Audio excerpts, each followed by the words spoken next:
예. 자, 일단 첫 번째 이슈 한덕수 국무총리에 대한 탄핵 소추. 일단 87일 만에 복귀했습니다. 기각 5, 각하 2, 인용 1명이 나왔는데 당초 이 탄핵 소추 결과가 또 윤 대통령에 대한 탄핵 소추에 대한 어떤 힌트가 될 수 있을 것이다 해서 많은 관심을 모았었습니다.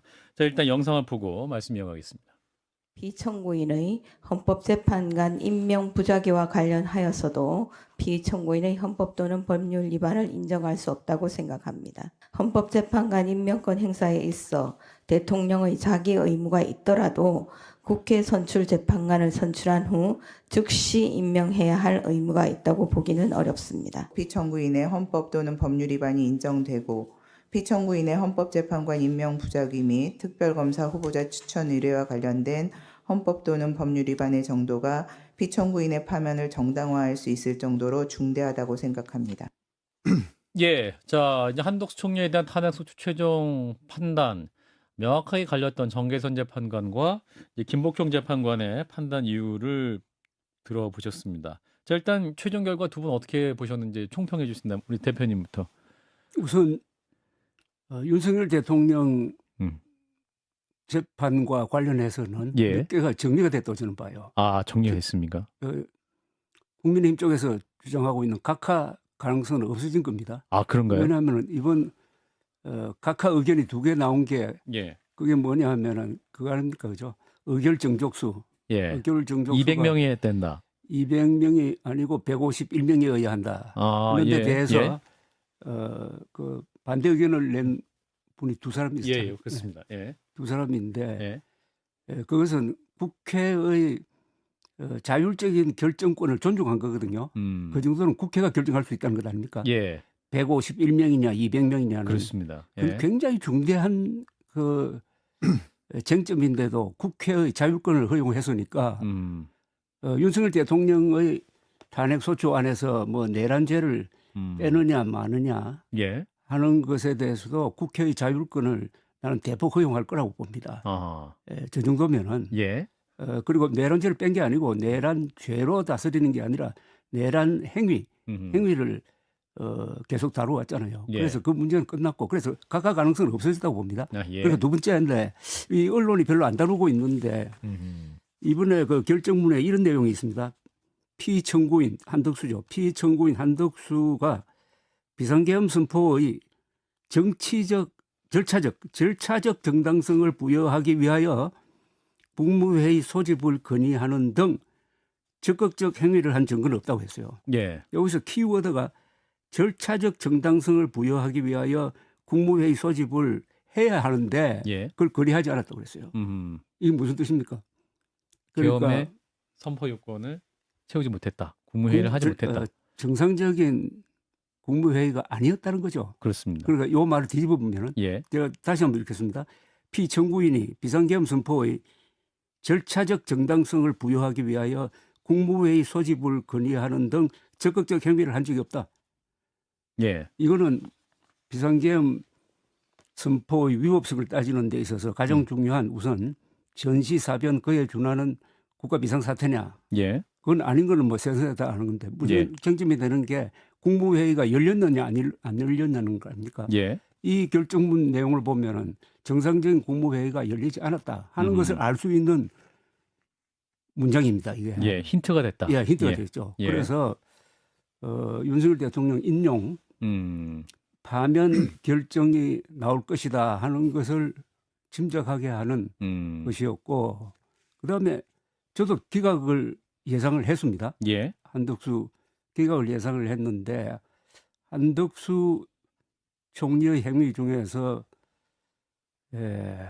국회가 선출한 뭐 추천했다고 봐야 되겠네.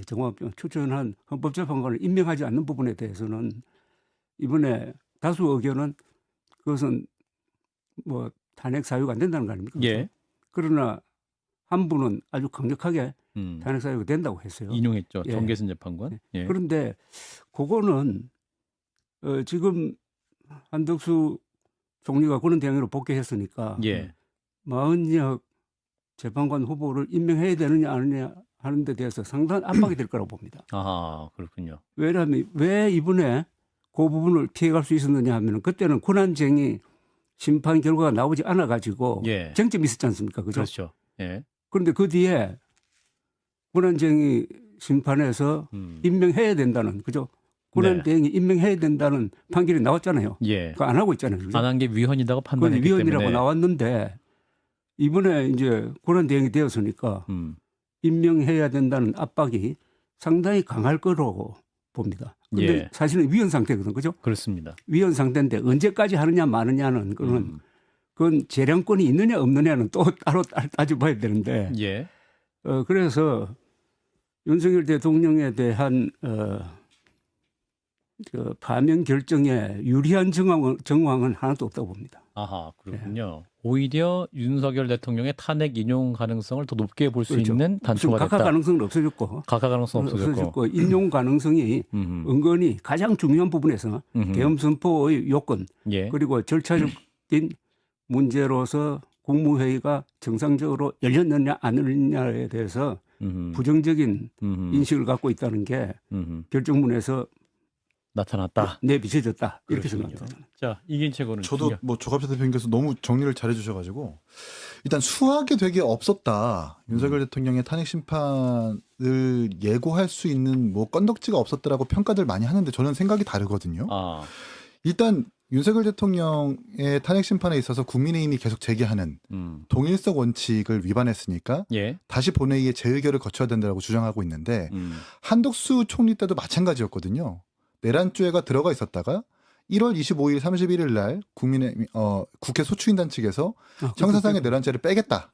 헌법상의 의무사항을 저버린 건지만 판단해달라고 정확하게 그렇게 했다면 윤석열 탄핵 심판과 똑같은 형식인 거거든요. 아하. 근데 이제 여기서 적법 요건의 절차에서 내란죄를 뺀 것을 아예 판단조차 하지 않았다. 이런 방구가 없다라는 것은 그건 평의에 의해서 그것이 각하의 사인 요인은 아니다라고 그냥 결정한 것이기 때문에 윤석열 대통령의 이 내란죄 철회 부분에서는 말끔하게 해소되었다고 좀 평가를 하고 두 번째는 이제 계엄법 관련해서 방금 조갑재 대표 말씀하신 것처럼 한덕수 총리의 그 설시, 계엄에 대한 설시에서 뭐라고 하냐면 절차적 정당성을 부여받기 위해서 국무회의를 소집하는 적극적인 행위가 없었다라고 했는데 그렇죠. 예.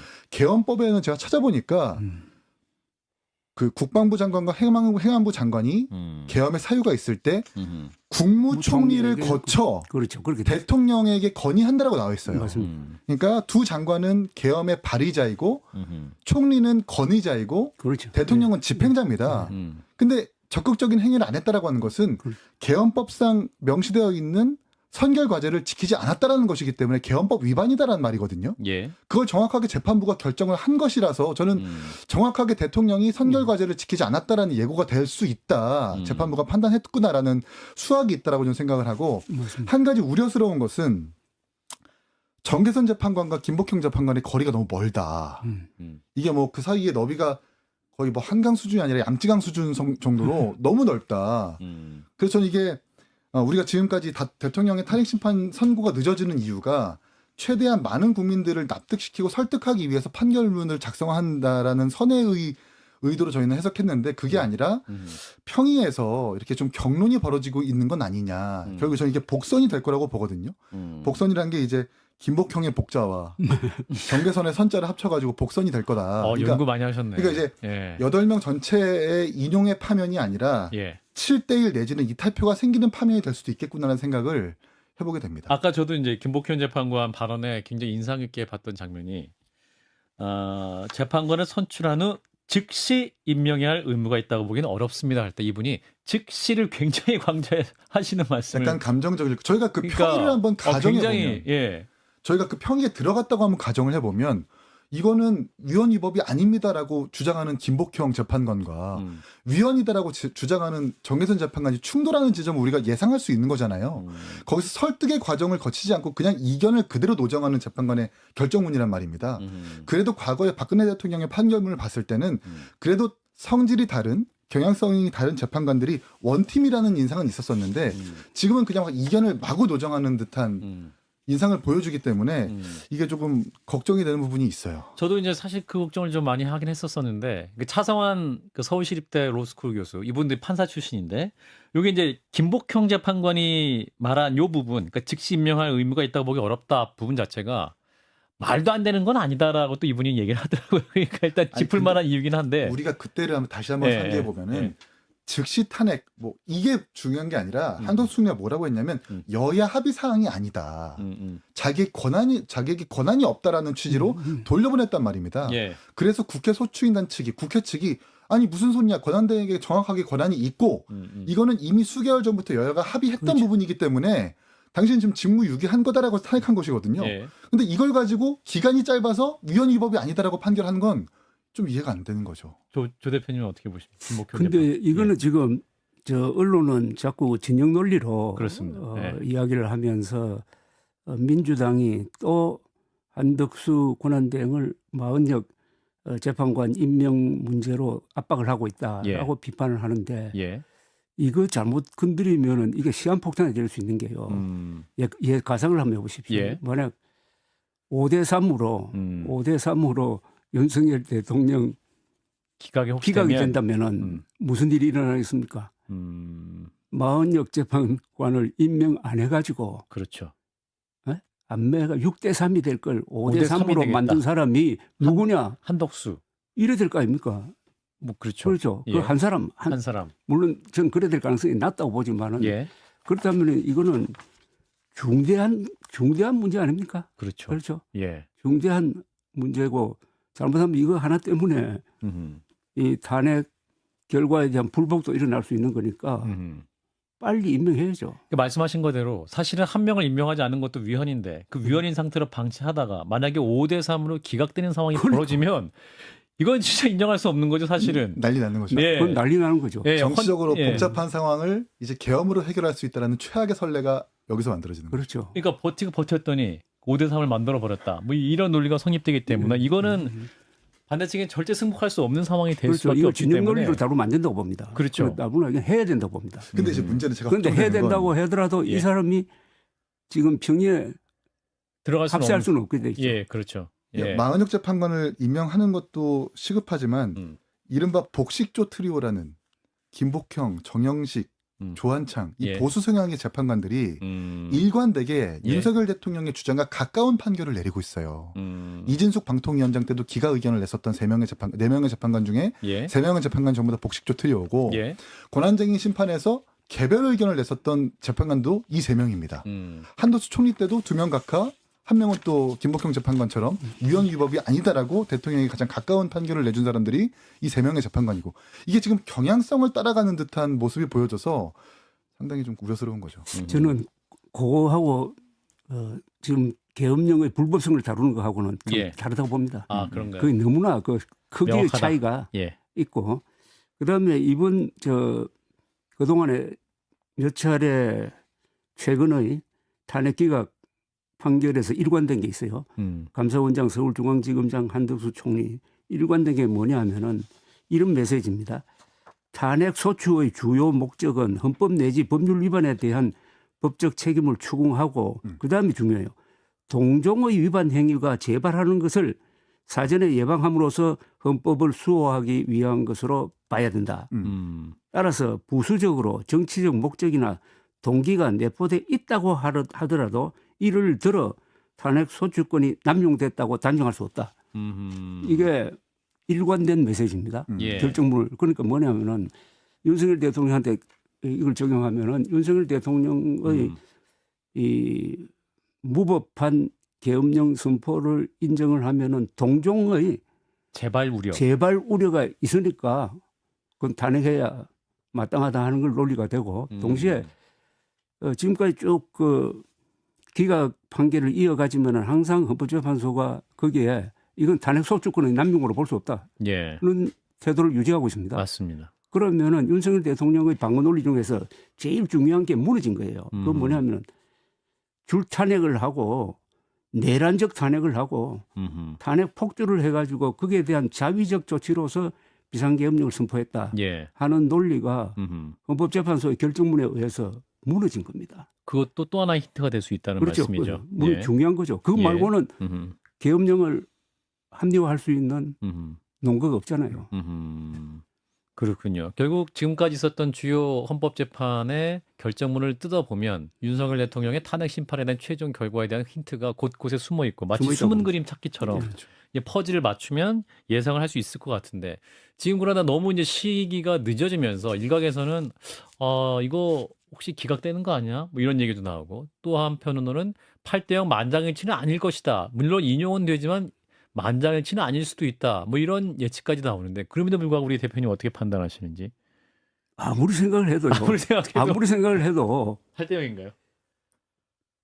기각 그러니까 각하 가능성은 없다고 봤습니다. 예. 그러면 기각 문을 쓸 수가 없다고 봐요.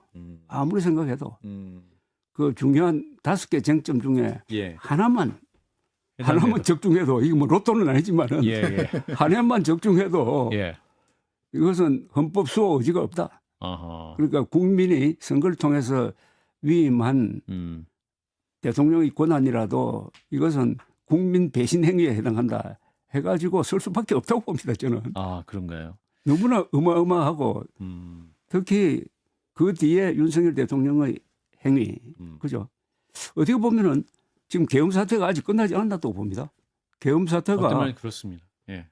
법적으로는 진압이 되었지만 그 뒤에 계속 계엄이 정당했다라고 주장하는 사람들이 여당 내에도 있고. 뭐 여론조사를 하면 한 6대 4입니다만은 예. 그리고 강력한 목소리를 내고 윤석열 대통령이 거기에 힘을 실어주고 하니까 예. 이 진행 중인 계엄 사태 보기에 따라서 내란 사태입니다. 예. 를 최종적으로 종결하는 게 이번 헌법재판소의 결정문이에요. 예. 그 정도의 역사적 무게를 갖고 있는데 그게 법학도가 쓸 수 없는 문장을 우리나라에서 제일 엘리트 재판관이 예. 쓸 수 있겠습니까? 30년 재판을 해왔던 그렇죠. 또 판사들 중에서 최고 엘리트 중에 하나인 헌법재판관이 그렇게 쓸 수는 없을 것이다 이 말씀을 하시는데 아니 헌법재판소의 존재 목적이 간단하게 말하면은 헌정질서 수호 아닙니까? 예. 헌정질서의 가장 위협적인 것은 대통령의 군사력 동원이거든요. 예. 예. 음흠. 그걸 허용하느냐, 그게 면죄부를 주느냐, 아. 마느냐로 단순화할 수 있지 않습니까? 그러니까 대표님 말씀 들으면 이제 머리가 맑아지는 느낌이 들기는 하는데 사실 이게 이제 뭐랄까요? 이제 이분들이 위법 하나 헌법 위반의 중대성을 생각했을 때 이것이 파면이 이를 정도로 중하지는 않다. 또 이 문장이 항상 좀 생각이 나거든요. 맞다. 윤석열 대통령 행동은 위법하다. 또 위헌이다. 그러나 파면에 이를 정도로 중하지 않다. 이 문장을 쓸 가능성은 없을까요? 이긴 최고. 지금 유행어처럼 항상 헌법재판관에서 나오는 결정문 중에 그러니까 항상 다들 지금 너무 법을 열심히 공부하고 있어요. 법은 위반했지만 예, 법은 위반 중대하지 않아서 파면에 이르지 않는다라는 말이 계속 좀 붙거든요. 예. 근데 아무리 찾아봐도 중대성을 어떻게 따지느냐에 대한 법적 근거가 없더라고요. 주관적으로 느끼는 거 아니에요? 맞아요. 판사가? 그 재판관분들이 그냥 생각하는 주관적 기준인 겁니다. 그러니까 이것도 아까도 그 정계선 재판관과 김복현 재판관 주관적으로 그렇죠. 정계선 재판관은 정말 중대하다고 생각한다고 했고 예. 계량할 수가 없는 거예요. 중대성이라고 하는 예. 것은. 중대성 가장 큰 중대성은 예. 1948년 8월 15일 대한민국 건국되고 나서 비상계엄령이 10번 정도 선포되었지만 단 한 번도 예. 군대가 국회와 선관위로 들어간 적이 없다. 그렇죠. 이걸 끝난 거 아닙니까? 전두환 때도 그냥 문 앞에만 있었죠. 없습니다. 들어가진 않았어요. 처음이다, 국회 그죠. 경례 들어가진 않았어요. 그리고 그 결과로서 대한민국이 안정을 찾았느냐. 그 뒤에 우리 국민의 삶이 지금 흔들리고 있는 거 아닙니까? 네. 특히 자영업자들 그죠? 네. 자영업자들, 소상공인들 그리고 경제 외교 분야 그리고 무엇보다 국민 분열 이걸 다 하나로 통합하기 위해서는 윤석열 대통령 파면 이외에 무슨 수단이 있느냐. 더불어 그 파면 이외의 대안이라는 것은 복귀하는 겁니다. 윤석열 예. 대통령이 복귀하는 거예요. 예. 복귀해가지고 군 통수권자가 되는 거예요. 그러면서 수시로 재판정에 가서 내란 우두머리 혐의의 재판을 받는 거예요. 예. 이 상황이 어떤 사태를 수습하는 겁니까? 아니면 더 확대시키는 겁니까? 그 형사 재판은 계속 받는 거잖아요. 만약에 그러니까요. 기각돼서 들어간다가 하더라도 현직 대통령이 형사소추 받는 사안으로 소추가 됐기 때문에 형사 재판도 진행되다가 아주 기이한 상황. 그렇죠. 아니, 그러니까 저는 이 늦어지는 이유가 12.3 개헌 사태에서의 가장 첫 사법 심사가 사실 탄핵 심판이라서 여기서 다뤄지는 사실관계가 뒤따라오는 형사재판과 조금만 다르더라도 사법부의 권위가 훼손되는 일로 귀결될 수 있기 때문에 예. 그래서 정밀하게 판결문을 쓰느라고 그렇죠. 선고가 늦어진다. 그렇죠. 분명 이 부분도 있을 그 고려사항이 거거든요. 그리고 저희가 좀 무지했어요. 각하는 안 될 것 같은 게 예. 97 헌마 13 결정에서 상속세 거부 처분 취소 위헌 심판일 겁니다. 거기서 만약에 6명이 인용이고 3명이 각하면 주문은 기각입니다. 그래서 각하될 가능성은 없고 결국 기각이냐 인용이냐인데 예.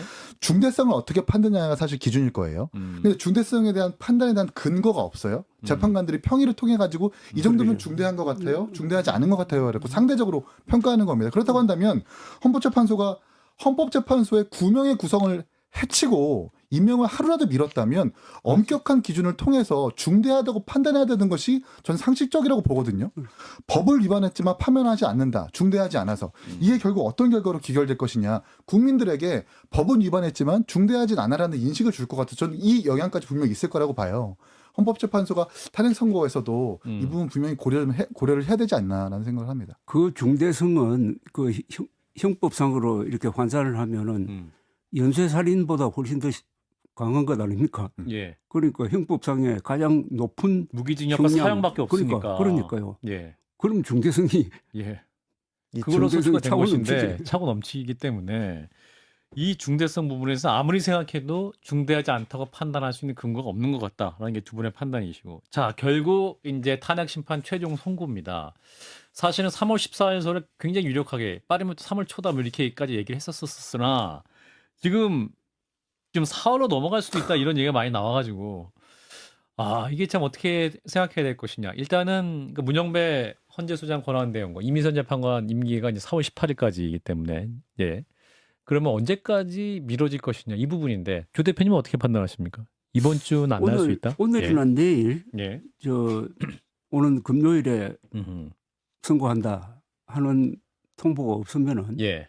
아마 목요일이나 금요일에 예. 다음 주 월요일에 선고한다. 아하. 이런 발표가 안 나올까요? 그러니까 3월 31일. 그렇죠. 예. 4월로 넘어가지 않을 수도 있다라는. 예. 저도 한 3월 31일서를 개인적으로만 생각했었는데 그 누구도 말을 안 하고 가만히 속으로 생각하고 있는 우리 대표님께서 말씀해 주셔서 굉장히 감사하다는 말씀을 드리고 우리 이기인 최고는 28일 날 그러니까 대통령 2명의 대통령 탄핵됐을 때 선고기일이 금요일이라는 관례가 있었으니까 예. 이번 주 금요일 날 나오려면 수요일 날 그렇죠. 공지가 나와야 되는데 내일. 목요일 날 일반 사건 처리가 있습니다. 근데 일반 사건 처리와 위헌 사건 처리를 한 날 1시에 했던 사례가 없고 연 이틀 동안 한 사례도 없기 때문에 예. 관례로 보면 이번 주는 지금 사실상 물 건너 갔다. 그럼 다음 주로 가야 되는 건데 3월 31일 날 나오려면 또 금요일 날 나와야 되는 거거든요. 그렇죠. 그것도 좀 전 무리일 거라고 보죠. 결국 4월 달로 넘어갈 거라고 봅니다. 이것에 대한 그 기저에는 결국 재판관들의 평의 그 분위기가 설득에 의한 평의가 아니라 이견에 의한 평의가 지금 이루어지고 있는 것 아니냐. 전 그게 한덕수 총리의 이 복선, 정계선과 김복형 재판관의 이견 사이에서 좀 얻을 수 있는 힌트로 좀 보고 있거든요. 예. 어쨌든 박근혜 대통령의 판결문에서도 개별 의견이 아니라 보충 의견을 담아가지고 가급적 재판관들의 일치된 의견을 국민들한테 보여줬는데 지금은 4개의 탄핵 심판 선고에서 그냥 이견을 여과 없이 보여준 거잖아요. 예.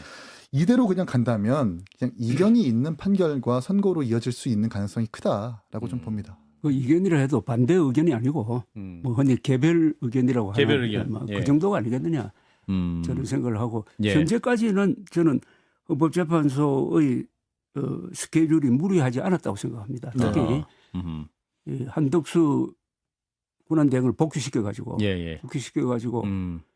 어제부터 상당히 안정된 느낌을 주잖아요, 그죠? 예, 좀 예. 강한 리더십을 가진 분이 거기에 들어서 가지고 하는 거는 그 다음에 있을 윤석열 대통령 파면의 충격을 상당히 좀 흡수하는 것 아니겠습니까? 아하. 그래서 그 순서상으로는 현재까지는 무리가 없다고 봅니다.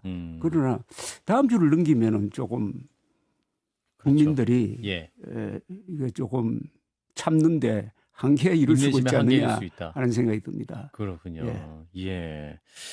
자, 일단 사실은 뭐 박근혜 전 대통령 때와 비교해 보면 박근혜 전 대통령 시기 때는 뭐 어떤 내각에 대한 탄핵 소추는 진행된 상황이 아니었고 그렇죠. 오로지 박근혜 전 대통령 사례만 하나만. 계속 하나만 할 수 있는 상황이었기 때문에 그러나 지금 상황은 굉장히 여러 장관들, 총리들 탄핵도 같이 심사를 해야 했던 상황이기 때문에 뭐 그런 것도 고려하면 우리 조 대표님 말씀하신 대로 현재 스케줄이 무리하지 않다. 뭐 이렇게 판단할 수 있을 것 같습니다. 자, 일단 여기까지